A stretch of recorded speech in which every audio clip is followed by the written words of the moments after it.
말씀을 가지고 언약의 또 다른 면이란 제목으로 하나님 말씀 전가하도록 하겠습니다. 법은 양명성이 있습니다.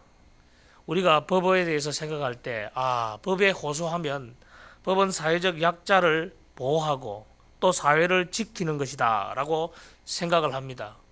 물론 그렇습니다. 법을 통해서 너무 많은 피해를 보지 않도록 또 약자를 보호하는 그런 일면이 있습니다만은 또 다른 한편에서 보면 법을 어긴 자를 처벌하는 것이 또 법입니다. 그래서 법의 정신에 보면 보호와 처벌이라는 두 개념을 분명하게 가지고 있습니다. 이 양면성을 제대로 이해하고 있어야 우리가 이 법적 사회에서 제대로 살 수 있는 겁니다. 아파서 병원에 가보면 약을 처방해 주는데 약도 마찬가지지 않습니까? 약을 보면 수많은 약들이 많이 존재하지만은 그 약도 양면성을 가지고 있습니다. 어떤 약은 적당하게 치료받아서 적당하게 처방을 받아서 우리가 그것을 잘 복용하면은 우리에게 병을 치료하고 또 우리의 기력을 보충하는 데 도움이 되지만은 그 약을 과도하게 사용하면 또 부작용, 더 심한 병을 앓게 됩니다. 그래서 항상 그 약에는 주의 문구가 들어있죠. 과도하게 사용하거나 자기 마음대로 사용하면 안 되도록 되어 있는 겁니다. 저는 이런 면에서 우리 하나님의 언약도 마찬가지라고 봅니다. 두 가지 면이 있습니다. 항상 하나님의 언약은 복이 있고 또 다른 한면 저주가 있습니다. 말씀에 순종하고 살면 복이 있고 불순종하면 저주를 받는다. 이 두 가지 면을 늘 기억하셔야 됩니다.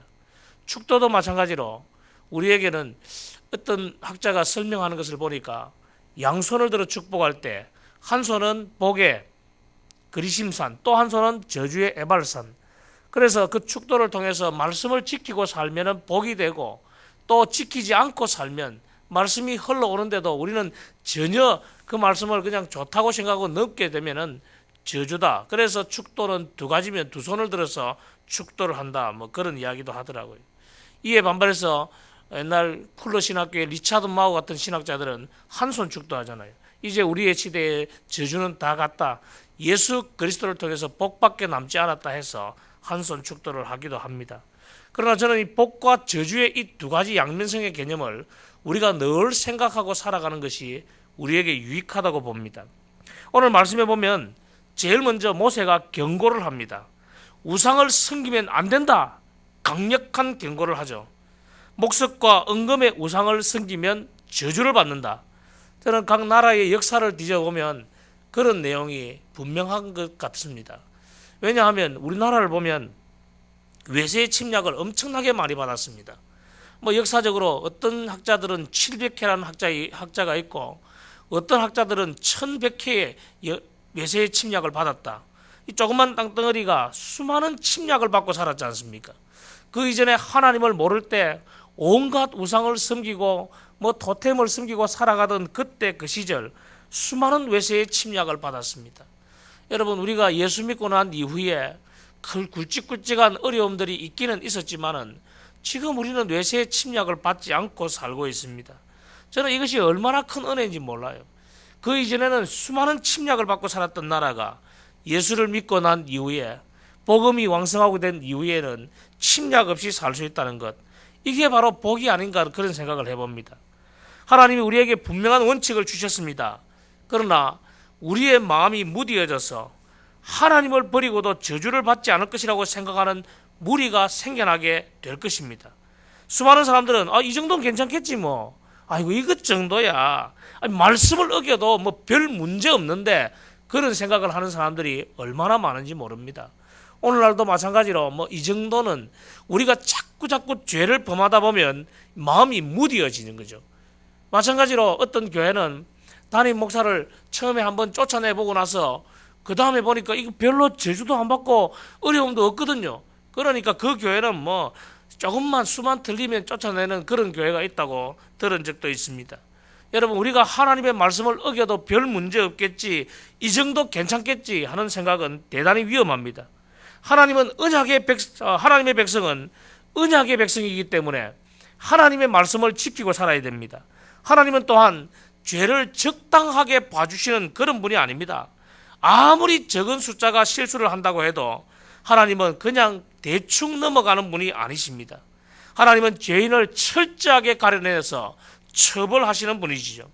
저는 여호수아의 말씀에 보면 여리고성 전투에서 하나님이 전부 다 진멸하라 해라 말하고 해놨는데 그것을 숨겼던 한 사람의 범죄 때문에 아이성과의 전투에서 실패하는 모습을 보잖아요. 아간이 그 땅에 가서 시날산의 아름다운 외투 한 벌, 은 200세겔, 금 50세겔 그 덩어리 하나를 너무 좋아서 숨겼다가 나중에 하나님이 결코 간과하지 아니하시고 찾아내는 모습을 보지 않습니까? 우리 하나님은 작은 범죄라도 용서하지 않습니다. 만약 지금 우리가 하나님의 말씀을 어기고 불순종하고 있다면 제일 좋은 것은 즉각 돌이키는 것. 그것이 하나님 앞에서 살 길이죠. 무엇보다도 제일 중요한 것은 하나님의 말씀인 이 모세의 경고, 우상을 섬기면 안 된다는 것. 아이고 목사님 우리가 뭐 우상을 섬긴 적이 어디 있습니까? 아니요, 오늘 현대적 우상들이 얼마나 많습니까? 심지어는 내 가치관을 믿고 있는 그런 우상들, 내 신념을 믿고 있는 우상들, 그런 우상들이 우리 안에 너무 많습니다. 그 우상을 절대로 섬기면 안 됩니다. 두 번째로 모세는 염려합니다. 미래의 저주에 대해서 염려합니다. 이스라엘 백성들이 불순종함으로 미래의 저주를 받게 될 그것을 염려하고 있는 지도자 모세를 보십시오. 마치 열왕기서나 역대기에 나타난 이스라엘 백성들의 불순종으로 인한 멸망의 미래를 훤히 내다보고 있는 듯이 말씀하고 있잖아요. 여러분 모세의 오경은요 그 시대 이전에 한참 전에 쓰여진 것입니다. 그럼에도 불구하고 지금 그때 있을 그 시대의 이야기들을 기록하고 있어요. 저는 성경을 볼 때마다 참 놀라운 것이 하나님께서 미리 가르쳐 주셨는데 인생이 깨닫지 못해서 그 길을 그대로 걸어가고 그 멸망과 저주의 길을 걸어가는 모습을 볼 때마다 우리 참 연약한 인간이구나, 우리의 시야가 이렇게 좁구나, 금방 하나님께서 가르쳐 주셨는데도 깨닫지 못하는구나, 그 생각이 드는 겁니다. 세상 사람들이 이 이스라엘의 멸망을 보면서 하나님의 심판을 평가할 것이기 때문에 하나님 앞에서 어떻게 살아야 되는가는 대단히 중요합니다. 하나님의 백성들은 지금보다 미래가 훨씬 더 잘 돼야 됩니다. 성도 여러분, 요즘 많은 목회자들이 또는 많은 신앙인들이 걱정하는 것이 뭡니까? 한국 교회의 미래에 대해서 걱정하잖아요. 이제 한 30년 뒤면 지금 현재의 그 그리스도인 숫자마다 반토막이 날 것이다. 한 3,400만만 한국의 기독교인이 남을 것이다. 그런 경고를 해도 우리 정신 못 차리고 있잖아요. 아무리 이야기해도 우리가 정말 하나님 앞에서 바로 설 생각도 하지 아니하고 여전히 죄악 그대로 여전히 정치하는 목사들이 또 너무 많이 넘쳐나고 지금 너무너무 절박한 시대가 되었는데 여전히 신학교는 많은 신학생들을 배출하고 나중에는 교회가 줄어들고 성도가 줄어드는데 그분들 다 어떻게 할 거라고 지금 이러는지 아무리 말해도 알아듣지를 못합니다. 지금 한국교회와 성도는 과연 복 받고 있습니까? 혹시 한국교회가 잘못해서 하나님의 징계를 받고 있는 그런 부분은 없습니까? 미래에 우리 자녀들이 복을 받도록 하기 위해서 오늘 지금 우리는 무엇을 해야 됩니까? 깊이 생각해 봐야 됩니다. 여러분 잠이 오지 않습니다. 이런 생각을 해보면 얼마 전에 많은 목회자들과 만나서 여러 가지 문제로 한국교회의 미래에 대해서 걱정해 보았습니다. 생각하고 염려하면 얼마나 많은 어려움이 있는지 모릅니다. 그런데 그때 마침 한 목사님이 12월 전쟁설에 대해서 이야기하더라고요. 여러분 우리나라는 전쟁설 12월이 아니고 매달 전쟁설 아닙니까? 언제 전쟁이 일어날지 모르는 나라 아닙니까? 그런데 그분이 요즘 인터넷에서 유행하는 또 이 예언들 또는 남침 땅굴 이런 것에 대해서 너무 심각하게 생각하시면서 땅굴이 있든 없든 하여튼 그거 뭘 중요합니까? 정말 중요한 것이 뭔지를 알지 못하고 거기에 대해서 핏대를 올리시더라고요. 저는 항상 그런 생각을 해봤습니다. 우리나라는 매일 매달 매년 전쟁설 아닙니까? 정말 우리나라 위험한 나라에 살고 있으면서 우리가 천국 가기에 정말 임박한 그런 위험을 안고 살고 있으면서 우리가 정신 차리지 않으면 안 된다는 생각을 해보았습니다. 우리 미래의 세대들에게 무엇을 물려줄 것인가? 그들에게 복 있는 세상을 물려줘야 되지 않겠습니까? 정말 그들을 위하여 지금 죽어가는 영혼들, 없어지는 교회의 청소년들을 바라보면서 안타까운 마음으로 울어야 되지 않겠습니까? 이 미래의 경고를 받아들여야 됩니다. 그래서 모세는 권고합니다. 미래는 하나님께 속한 것이다. 미래의 일을 알 수 있는 사람은 없습니다.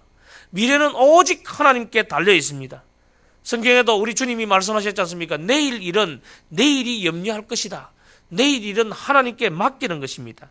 뭐 점성술사, 점쟁이, 역술가 그들이 미래를 점치기는 해도 정확히 맞아떨어지는 것이 어디 있습니까? 사실 저는 부끄러운 고백으로 저희 고모가 마산의 유명한 유보살 점쟁이입니다. 진짜 점 잘 봅니다. 잘 맞춥니다. 과거를 그대로 맞춥니다. 그 사람 속에서 있는 귀신을 불러내서 과거를 그대로 맞춥니다. 그러나 그분이 우리 고모가 하는 이야기는 미래는 모른다. 모른다. 더 강한 신 그분이 아신다. 그런 이야기 점쟁이도 그렇게 말합니다. 성도 여러분, 우리의 미래는 하나님께 달려 있습니다. 우리 그리스도인들이 아무리 궁금한 것이 많아도 필요 없는 해답 찾기는 이제 중단해야 됩니다. 우리에게 수많은 질문이 있어도 하나님의 말씀인 이 성경에 쓰여진 것을 행하기에도 시간이 부족하지 않습니까? 저는 이런 생각을 해봅니다. 내가 지금 남아있는 인생길 동안 말씀대로 살려고 해도 시간이 부족한데 내가 뭘 더 알 필요가 있는가 그 생각을 합니다. 여러분, 우리가 질문하는 것보다 순종하는데 더 많은 관심을 기울여야 됩니다. 미래는 하나님께 속해 있습니다. 하나님이 우리를 지키고자 하시면 지키실 것이고 하나님이 우리를 인도하시고자 하면 하실 것입니다. 홍해를 갈라서라도 안 되는 일도 불가능한 일도 가능하게 만들어서 하실 것입니다. 그래서 오늘도 우리가 기도하는 것 아니겠습니까? 성도 여러분, 오늘 모세의 이 절박한 이야기들을 가슴에 담고 우상을 절대로 섬기지 않고 오늘 이 시대의 현대적 우상도 섬기지 않는 믿음의 사람이 되게 해달라고, 모세가 염려하는 이 저주의 염려가 우리와 우리 자녀들에게 다가오지 않도록 해달라고, 무엇보다도 중요한 것은 우리가 모세가 권고한 것, 미래는 하나님께 속했다는 것을 믿고 하나님만 바라보고 하나님 붙들고 하나님 믿고 나아가는 인생이 되게 해달라고 기도하는 저와 여러분 되시기를 주의 이름으로 축원합니다.